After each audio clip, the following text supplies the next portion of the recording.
হরে কৃষ্ণ। আজকে নিয়ে এলাম আমার মায়াপুর ভ্রমণের একটি ছোট্ট অভিজ্ঞতা নিয়ে। এই ভিডিওটা অনেক দিনের ড্রাফট করা ছিল, ভিডিওটা আপলোড করা হয়ে ওঠেনি, তাই আজকে এডিট করে আপলোড করলাম।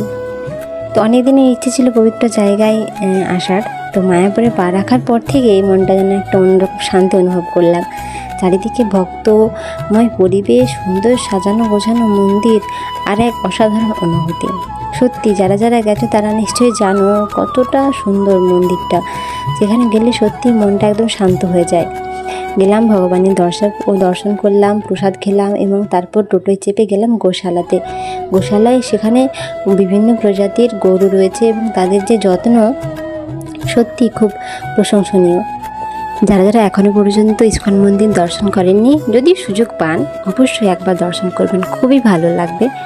আর আমার আজকের ভিডিওটা কেমন লাগলো অবশ্যই কমেন্টে জানাবেন।